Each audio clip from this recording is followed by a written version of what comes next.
کہ یا رب رسول پاک کا روضہ دکھائی دے۔ اب آپ کو یہاں پہ کہنا چاہیے تھا سبحان اللہ، یا رب رسول پاک کا روضہ دکھائی دے، پھر کچھ مجھے دکھائی دے یا نہ دکھائی دے۔ یا رب رسول پاک کا روضہ دکھائی دے، پھر کچھ مجھے دکھائی دے یا نہ دکھائی دے، اور ایک روز مجھ کو خواب میں ایسا دکھائی دے۔ آپ سن کے بتائیے گا، میں پڑھ کے بتاتا ہوں۔ ایک روز مجھ کو خواب میں ایسا دکھائی دے، جب بند آنکھ ہو تو مدینہ دکھائی دے۔ ایک روز مجھ کو خواب میں ایسا دکھائی دے، جب بند آنکھ ہو تو مدینہ دکھائی دے۔ مدینہ، بہت بہت شکریہ بھائی، مدینہ دکھائی دے، اور جنت ملے گی لوں گا مگر ایک عرض ہے۔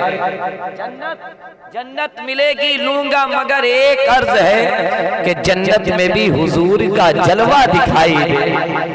جنت ملے گی لوں گا مگر ایک عرض ہے، کہ جنت میں بھی حضور کا جلوہ دکھائی دے۔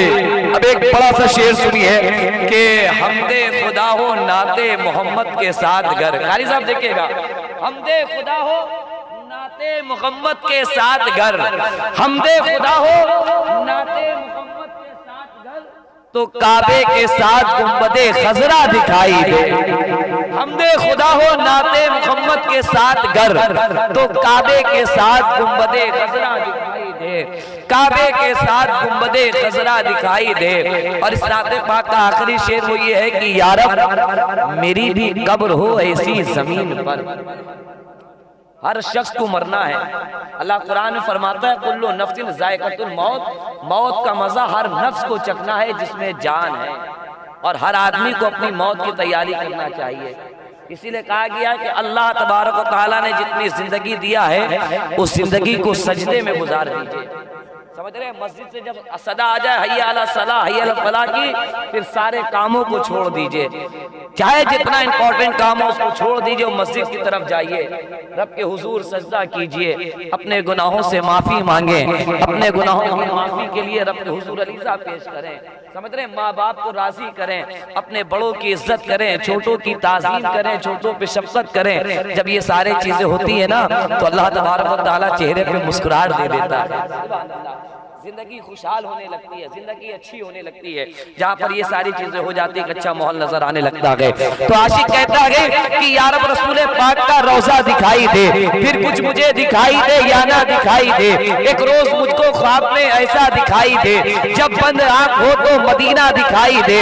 اب وہ مصرع آ رہا ہے کہ یا رب میری بھی قبر ہو ایسی زمین پر، یا رب میری بھی قبر ہو ایسی زمین پر، ہر دم جہاں سے گنبد خضرا دکھائی دے۔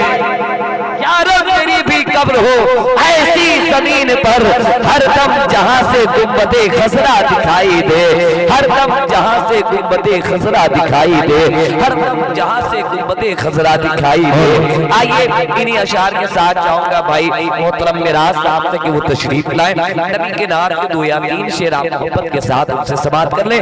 میری آواز جہاں جہاں تک پہنچ رہی ہوں تمامی حضرات سے میں گزارش کروں گا کہ تھوڑی دیر کے لیے اللہ اور اس کے رسول کی رضا کے لیے یہ کرسیاں آپ کا انتظار کر رہی ہیں، یہ پنڈال آپ کا انتظار کر رہا ہے، یہ شامیانہ آپ کا انتظار کر رہا ہے، ہم لوگ آپ کا انتظار کر رہے ہیں۔ جو حضرات اب تک تشریف نہیں لائے ہیں، اگر میری آواز پہنچ رہی ہے تو میں ان سے مؤدبانہ اپیل کر رہا ہوں، گزارش کر رہا ہوں کہ آپ کوشش کریں اللہ اور اس کے رسول کی رضا کے لیے جلسے گاہ میں جلد سے جلد آپ تشریف لے آئے۔ بہت دیر تک پروگرام یہ نہیں چلے گا، لیکن ہاں جتنی دیر یہ پروگرام ہوگا اللہ کی رحمت کا نزول، برکتیں آ کر آرام کرے گی۔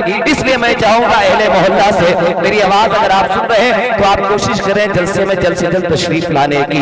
بس اس مصرعوں کے ساتھ کہ خیال طیبہ مجھے بے قرار کرتا ہے، نبی کے حکم کا دل انتظار کرتا ہے، کوئی کرے نہ کرے ذکر شافع محشر، نبی کا ذکر تو پروردگار کرتا ہے، کوئی کرے نہ کرے ذکر شافع محشر، نبی کا ذکر تو پروردگار کرتا ہے، نبی کا ذکر تو پروردگار کرتا ہے۔ محبت کے ساتھ بھائی میراث صاحب سے نعت کے کچھ شعر سماعت کریں۔